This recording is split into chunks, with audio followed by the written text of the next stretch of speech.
Sexo e Destino, capítulo 12, segunda parte, médium Francisco Cândido Xavier.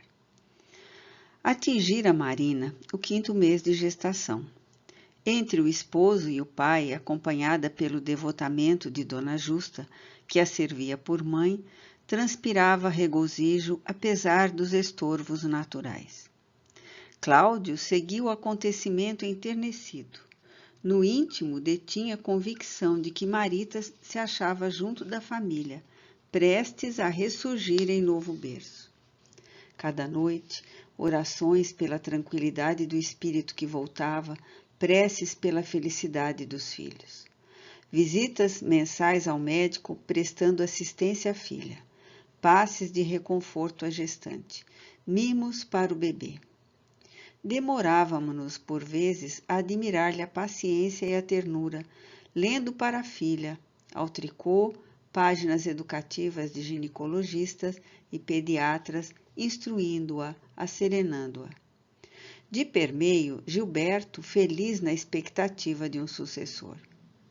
Conjeturava-se a respeito do sexo da criança, planejavam-se realizações, endereçavam-se ao porvir. Dona Justa repetia a história do homem que carregava os cestos de ovos, sonhando com fazendas que lhe adviriam dos pintos improváveis. Riam-se. De nosso lado, resguardando Marita, quanto possível no processo reencarnatório junto da irmã, partilhávamos um enlevo geral. Tudo esperança, sossego.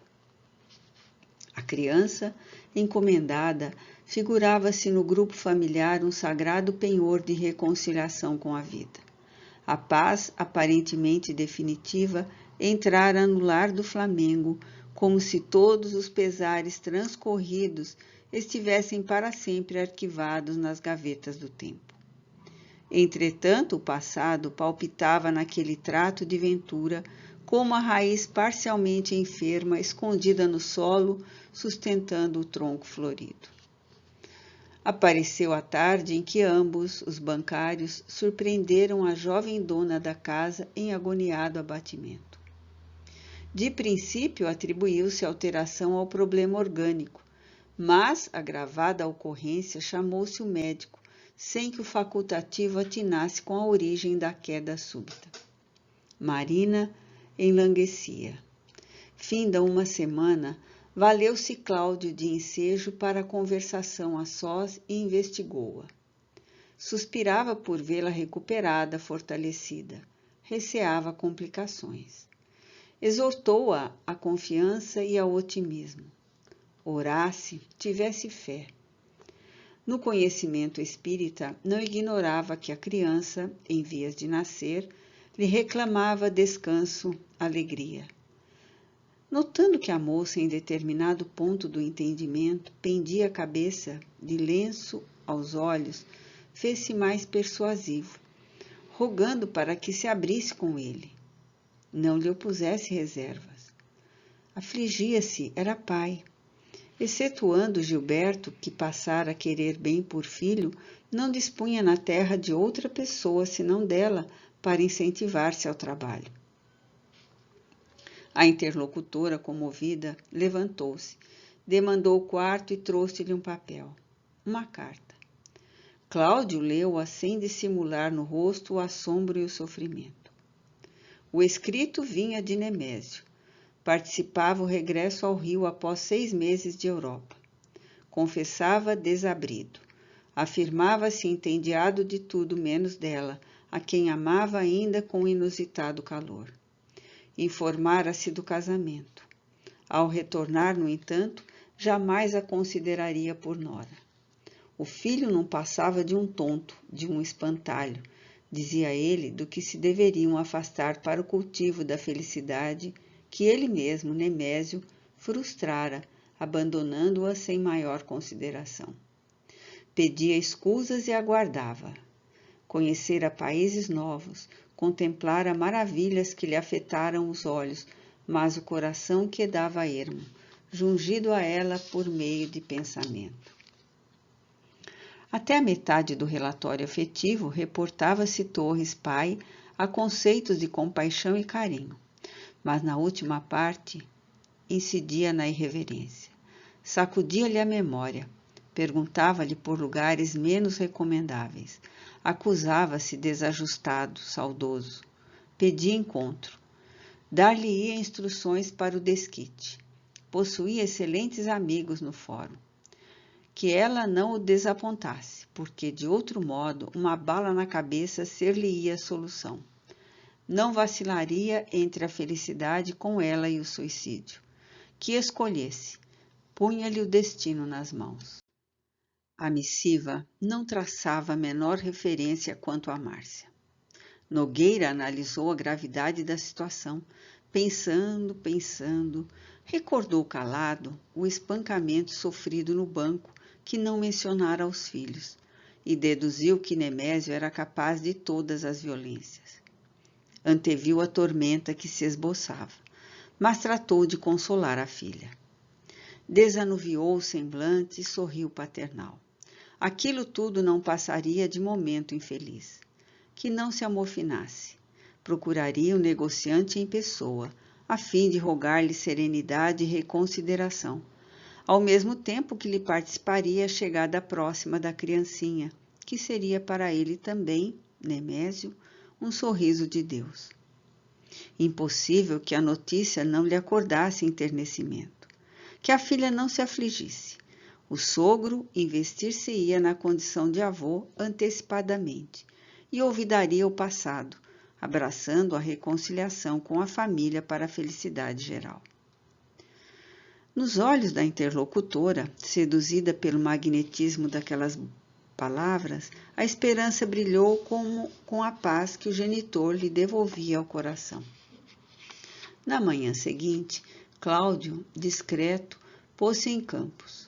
Rogou a colaboração de amigos íntimos, a fim de que alguns dos corretores da imobiliária fossem ouvidos, e veio a saber que os turistas haviam regressado semanas antes. O chefe, contudo, vira-se defrontado por notícias desagradáveis e mostrava-se irritadiço. O afastamento do filho desequilibrara a balança dos negócios, não somente porque isso golpeara os créditos morais de Nemésio, mas também pelo fato de a circunstância encorajar abusos da parte de subordinados, que não se revelaram à altura da autoridade recebida. A longa viagem numa época de crise, na organização, na ausência de Gilberto, atraíra desastres financeiros, abrindo brechas dificilmente recuperáveis. Amigos da firma haviam retirado à pressa capitais importantes, desistindo dos depósitos com que lhe garantiam a segurança. Prejudicado o movimento, onerara-se a imobiliária com 2 vultuosos empréstimos para cujo resgate entregara a Nemésio 2/3 partes dos próprios bens. Não detinha agora senão possibilidades estreitas para lastrear as operações imediatas e evitar a falência. E fosse por vê-lo destituído das propriedades que a fascinavam, ou porque houvesse esgotado as reservas afetivas para com ele, Dona Márcia abandonara-o e residia com Selma, planejando a formação de um restaurante. Nogueira recolheu todos os informes apreensivos.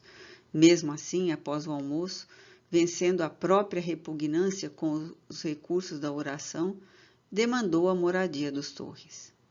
Levava o espírito pressago, triste. Fez soar a campainha no vestíbulo ajardinado. No entanto, o pai de Gilberto vira-o de longe, quando apeava do ônibus e do terraço em que fumava, a cesta expediu aviso. Um empregado em nome dele veio dizer a Cláudio que fizesse a gentileza de se considerar indesejável. Não lhe receberia a visita naquela hora, nem noutras. Nogueira retirou-se compreensivo. Inútil tentame. Voltou ao trabalho e rogou entendimento com o chefe, que se lhe tornara mais amigo. Mostrou-lhe a carta com que o desconhecido agressor lhe dirigira à filha e ponderou sobre a necessidade de protegê-la, sem parecer ao genro que assim procedia, defendendo-a do sogro. O gerente, prestativo e humano, associou-lhe aos cuidados e sugeriu-lhe uma licença de 6 meses. Nenhum impedimento para ele, antigo funcionário, com excelente folha de serviço. Nessa fórmula, apoiaria a moça e resguardá-la-ia desde a caixa do correio, impedindo que novas cartas lhe chegassem às mãos, até a assistência contínua em casa, hora a hora, para que se lhe garantisse a tranquilidade na gravidez. Incumbir-se-ia de comunicar a Gilberto e colegas que ouvira de médicos amigos a recomendação de impor-lhe descanso indeterminado. E se entenderia ele próprio com os clínicos, que não lhe sonegariam a concessão, que repousasse e atendesse a filha. Cláudio agradeceu confortado. Vinda a noite, entrou em conversação com a filha, sossegando-a. Afirmou possuir razões para acreditar que Nemésio não mais a molestaria. Esclareceu ter estado na residência dos Torres. Contudo, não avançou além de semelhante informe, dando a impressão de que o problema fora liquidado na origem. E interessados, quais se achavam em apagar o pretérito, pai e filha se entretiveram no assunto da licença. Marina rejubilava-se. Ambos se devotariam a trabalhos diversos. Juntos construiriam o berço do nenê. Dariam nova disposição ao apartamento. Diferentes decorações. Cláudio fez humor. Salientou que Gilberto e ele se empenhavam em apostas. O genro aguardava um príncipe. Ele contava com uma princesa. De qualquer forma, era preciso organizar o palácio. Dizia-lhe o coração que a neta se achava em caminho. Por isso, concordava em renovar os móveis e pintar as paredes, mas exigia que todo o serviço fosse feito com predominância de rosa. Gracejaram, aprovando os planos. Marina solicitou-lhe o concurso na organização de um álbum que andava formando para o bebê, enquanto esperavam por Gilberto, que prosseguia estudando à noite com vistas à melhoria. Demandando por fim o leito, Cláudio sensibilizava-nos com oportunas reflexões, permeadas de preces ardentes. Previa inquieto que doravante seria compelido a novos encargos. Acautelaria Marina e consequente Marita, de cuja reencarnação guardava a certeza. A carta de Nemésio, ressumando inconformidade e a rudeza com que lhe havia cerrado a porta, não lhe conferiam margem a dúvidas. Teria conflitos e injúrias à frente. No entanto, nada razoável desanimar. Orava implorando recurso aos espíritos amigos. Que não o deixassem confiado a si mesmo, que lhe impedissem as manifestações de fraqueza, que lhe frustrassem qualquer propósito de revide. Identificava-se num teste. Indiscutivelmente prejudicara Nemésio Torres em outras existências. Devia pagar. Somente o clarão da lógica espírita destrinçava a meada dolorosa. Aquele homem castigara-o da alma e na carne, transformara-se para ele em um cobrador do destino. A consciência determinava-lhe aceitar os desafios com humildade. Se bem não se sentisse em condições de se acomodar com a virtude, anelava solver os débitos contraídos, ainda que isso lhe custasse a existência. Por essa razão, suplicava o apoio do Cristo, a fim de esquecer-se de maneira a seguir caminho afora, segundo as leis divinas. Efetivamente, conhecendo o horário aproximado de recepção do correio no prédio, Nogueira desceu no dia seguinte, com a desculpa de obter pão mais fresco, e recolheu nova carta de Nemésio endereçada a Marina, cuja identidade estabeleceu para logo por meio da letra. Abriu. Era coleção de recados, sabendo a fel. Misturava declarações e libelos, alegava dificuldades, crises. Dizia precisar dela para repor as finanças. Restaurar-se-ia em reduzido tempo se o atendesse. Não obstante os prejuízos que experimentara, ainda era suficientemente abastado para fazê-la feliz. Reclamava a resposta, ameaçava. Nogueira, reservado, queimou o papel. A ocorrência, no entanto, se repetiu diariamente por 2 meses. Minuciosa ou sintética, a missiva chegava pontualmente. Cada texto mais inconveniente que o outro. Por vezes relatava as andanças a que se entregava no Flamengo, tentando revê-la. Noutras ocasiões, depois de frases melífluas, exigia pronunciamentos descabidos, sob a pena de estourar o crânio, deixando queixa à polícia contra ela, com o fim de arruiná-la. Em bilhetes comprometedores, proibia-lhe dar filhos a Gilberto. Preferia matá-la ou matar-se a receber netos do lar que haviam formado. Referia-se ao revólver qual se lhe fosse companheiro incessante.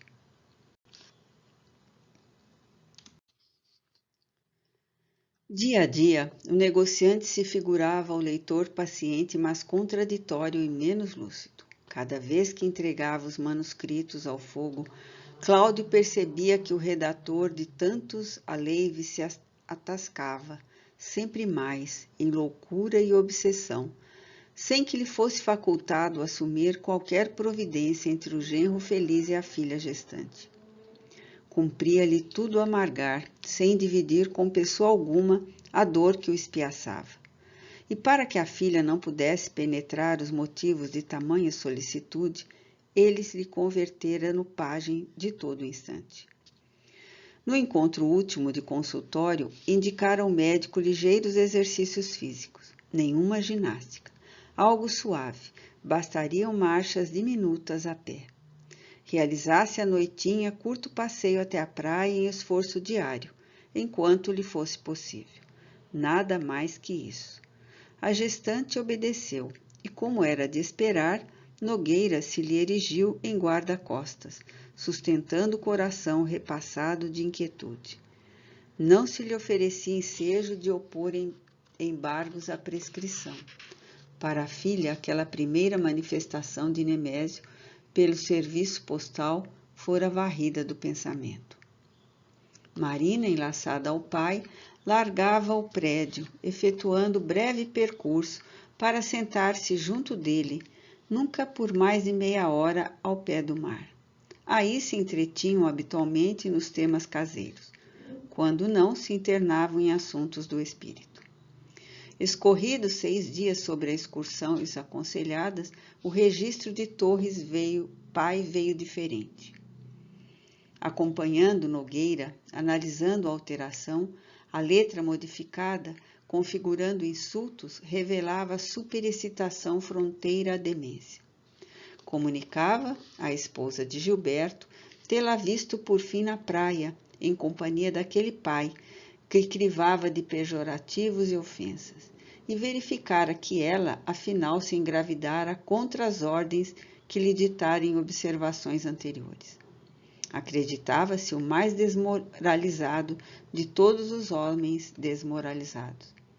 Enojava-se da paixão que nutria por ela, preferia morrer.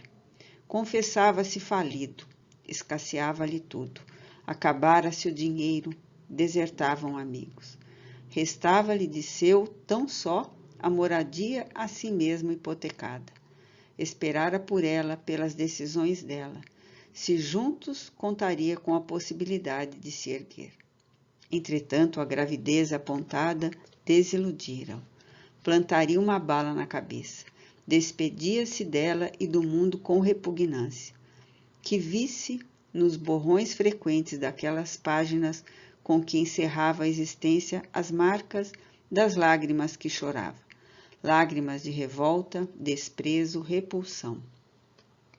Finalizava, alinhando obscenidades e informando estar assinando o nome pela última vez.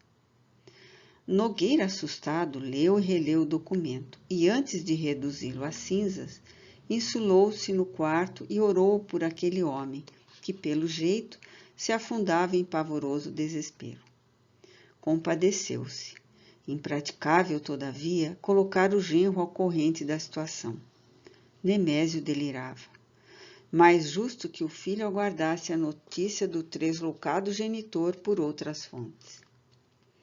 Impressionou-se, contudo, de tal forma com a mensagem recolhida, que após o almoço demandou com discrição algumas das organizações policiais e hospitalares que lhe pareciam suscetíveis de fornecer alguma pista com referência ao suicídio anunciado, mas em vão. Nenhum vestígio. Depois da caminhada junto da filha, repousou mais cedo. Sentia fome de meditação mais prolongada.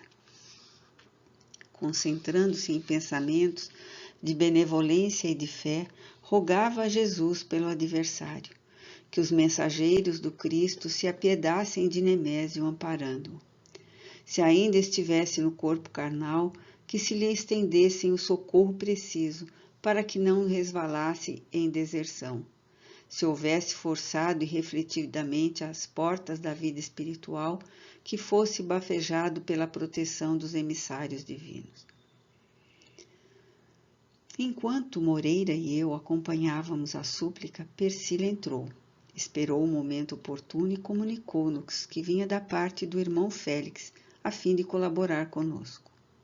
Os apelos de Cláudio durante todo o dia, transmitidos para as almas irmãs, tinham impelido vários amigos a rogar auxílio em benefício dele.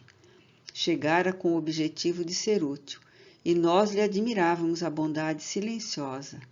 Enternecemos ao observar a devoção com que se instalou no aposento, qual enfermeira afetuosamente consagrada a doente querido.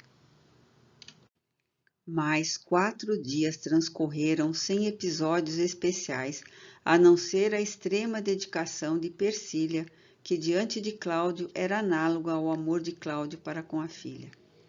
Entre 7 e 8 da noite, descemos do prédio e demandamos a sítios conhecidos. Os Nogueiras conversavam tranquilamente acerca de assuntos triviais em frente das águas mansas, tão mansas que refletiam prateadas faixas do firmamento, a constelar-se de luz. A aragem soprava, aliviando a tensão do dia. Novembro seguia cálido. Aqui e ali, na paisagem, transeuntes encarnados e desencarnados, sem novidades que chamassem atenção. Após o descanso, a volta. Pai e filha, à beira da pista asfaltada, esperavam vez, notando os carros que desfilavam velozes. Locomovia-se Marina pesadamente. Em razão disso, reconhecido o sinal de passagem livre, iniciaram a travessia com o vagar. No entanto, o imprevisto aconteceu. Automóvel, a deslocar-se de longe com lentidão, adquiriu estranho movimento, qual se perdesse todos os controles e, quebrando as regras do trânsito, precipitou-se sobre pai e filha em tremenda impulsão. Nogueira, rápido, dispôs simplesmente de 1 segundo para arredar a filha e foi arremessado à distância, depois de sofrer o impacto da máquina à altura do tronco. Persília, Moreira e eu, assombrados, vimos Nemésio ao volante, com a fisionomia de louco, mantendo-o alto qual avião em decolagem, desnorteando guardas e populares que debalde se dispunham a segui-lo.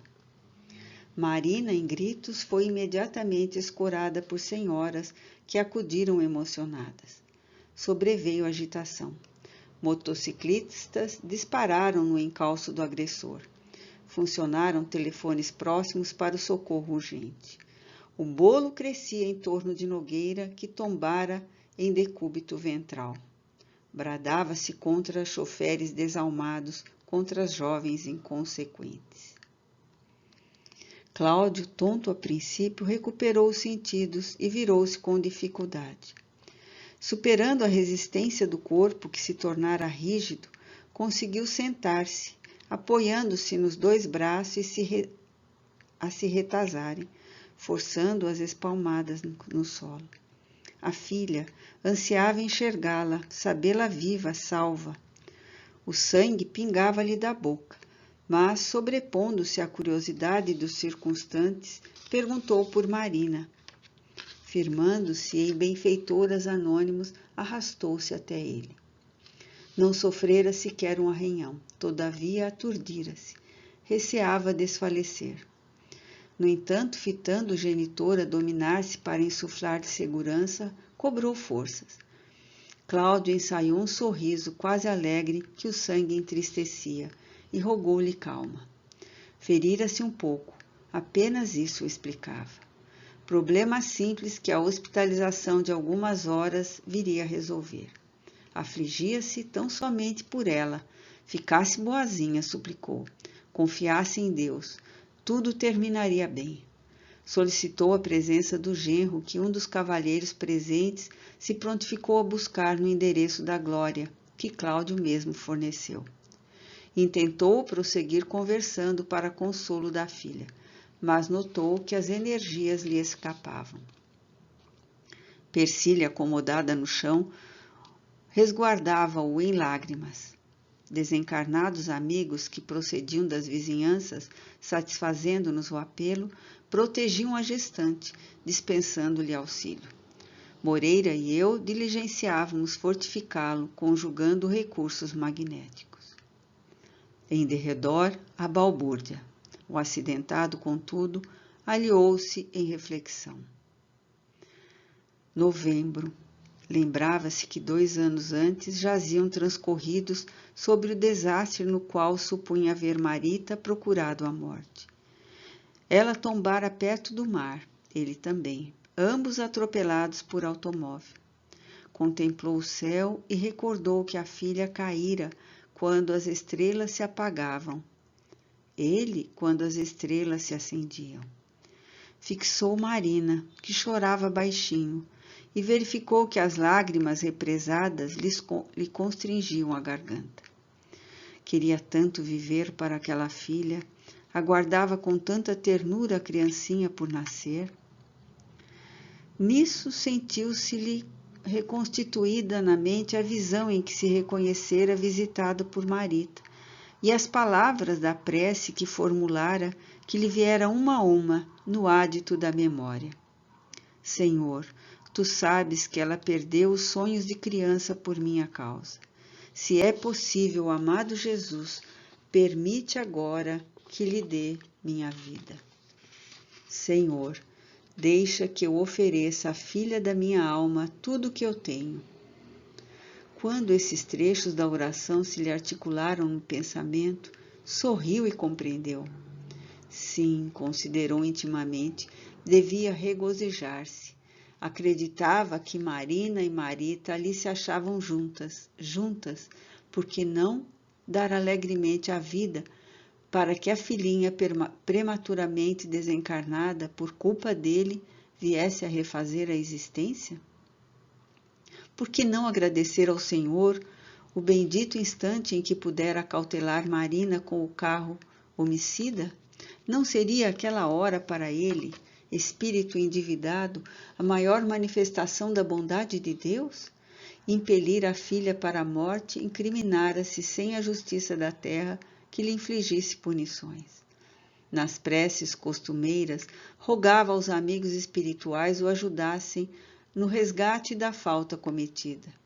Se lhe competia encetar o pagamento do débito assumido, apenas no curso de existências por vindouras, por que não iniciá-la mesmo ali, entre os rostos desconhecidos que Marita, igualmente, fora constrangida a defrontar?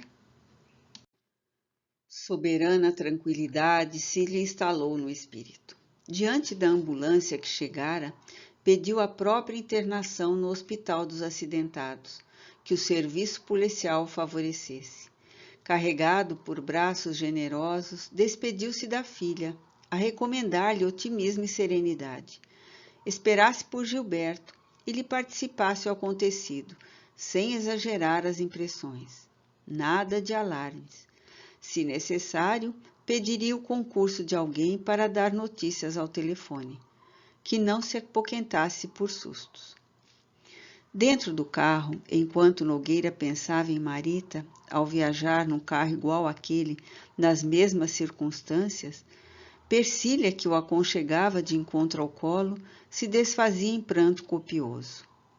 Concluindo, porém, que Moreira e eu nos desassossegássemos ao vê-la assim, aquela criatura comumente silenciosa falou submissa. Irmãos, perdoai-me a comoção excessiva. Cláudio é meu filho. Não choro de dor ao ver-lhe o corpo caído, mas sim de alegria por abraçar-lhe o espírito levantado.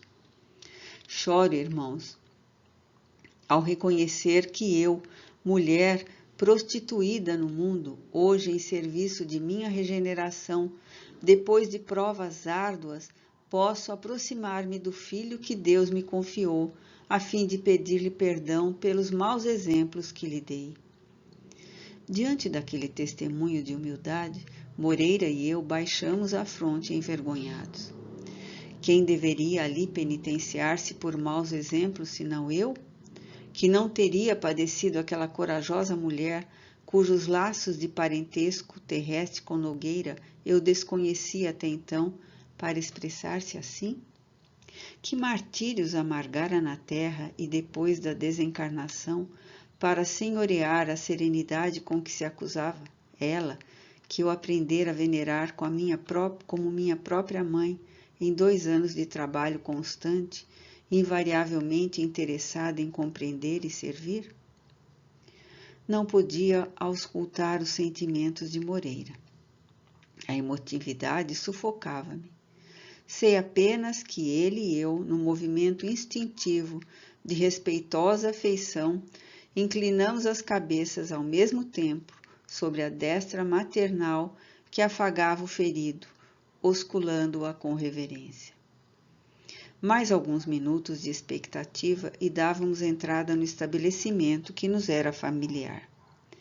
O médico que se responsabilizara de mais perto pela assistência a Marita, a pedido de Nogueira, foi chamado pelo fio.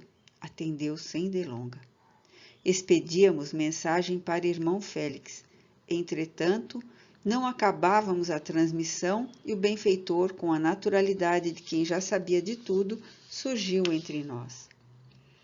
Informou que chegara ao Rio minutos antes, mas não desconhecendo que Nemésio se mantinha relegado ao próprio infortúnio, decidira-se a examiná-lo de imediato, para considerar que espécie de socorro seria capaz de receber. De minha parte, quis perguntar se Torres pai enlouquecera. Entretanto, os olhos do instrutor naquela hora não encorajavam indagações. Ativou-se-nos o trabalho socorrista em colaboração com a medicina terrestre. Apesar disso, Félix inteirou-nos de que Nogueira se achava prestes a desligar-se do corpo. Nenhuma providência humana conseguiria assustar a hemorragia interna em efusão crescente. O médico dedicado improvisava medidas de salvação que redundavam infrutíferas. Nogueira esmorecia. Diligenciava mentalizar a figura de Marita, reconhecer lugares, mas a cabeça não se aprumava.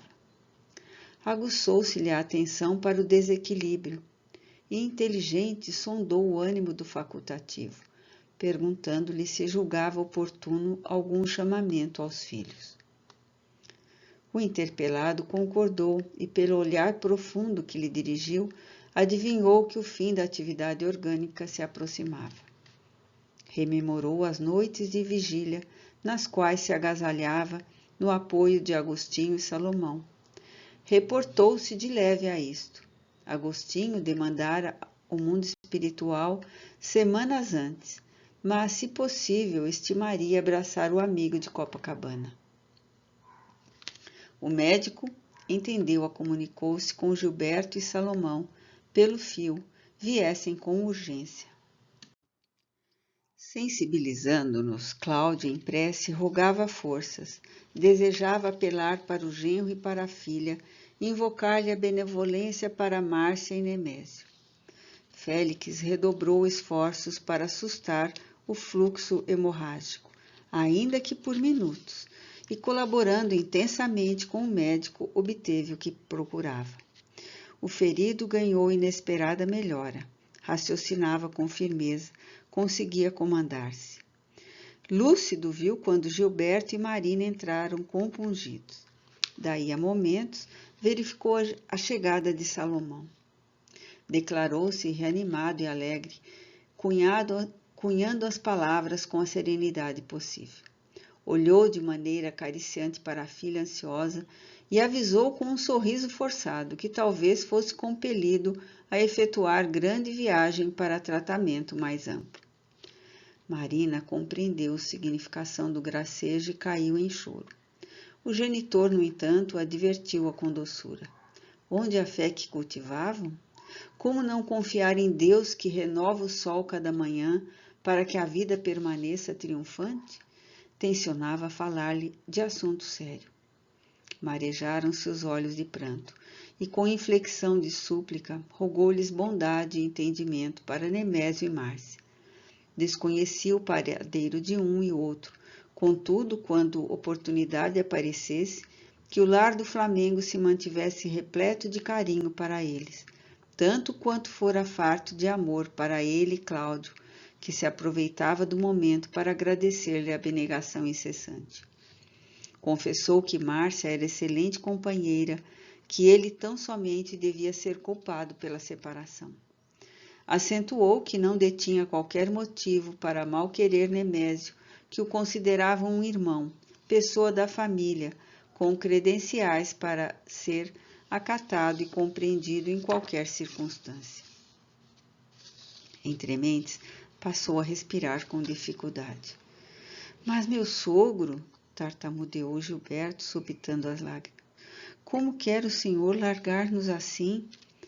Ajustando o punho ao tórax como para conter-se, aditou. E seu neto? O agonizante esboçou uma expressão quase risonha e ponderou. Minha neta.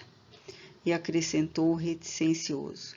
Um espírita não aposta, mas, se eu tiver vantagem na teima, peço uma coisa. Peço para que a menina tenha o nome de Marita. Prometam? Agravaram-se-lhe a palidez, o cansaço. Desfazia-se por fim o efeito das forças magnéticas concentradas. Nogueira ainda pôde solicitar ao amigo uma prece, um passe. O farmacêutico orou trêmulo e administrou-lhe o benefício. Logo após, o agonizante recordou o adeus de Marita e teve a impressão de que alguém lhe tocava os dedos. Era Persília, que o acariciava maternalmente. Alongou a destra na direção da filha, fixando nela o derradeiro olhar. Guiada por Félix, Marina estendeu-lhe a mão pequena, que ele apertou fortemente, até que, relaxando-se-lhe a tensão, deu a perceber que repousara. Cláudio entrou em coma, qual se dormisse, e durante 4 horas o coração vigoroso pulsou no tronco inerte, apesar do nosso empenho em libertá-lo. Manhãzinha, sempre assistido pelos filhos e por Salomão, que velavam conosco, Félix ergueu-se em prece e, com o amparo de outros amigos da esfera superior, a cujos préstimos recorrêramos, afastou-o finalmente do veículo fatigado, depondo-lhe a cabeça nos braços de Persília para a caminhada que nos cabia empreender. O sol fulgia renascente e, contemplando-lhe os raios, coroando aquela mãe amorosa que aconchegava o filho ao colo. Tive a ideia de que o Pai, de infinita bondade, ao vê-los renovados, queria mandar buscá-los da terra para o céu num carro de ouro.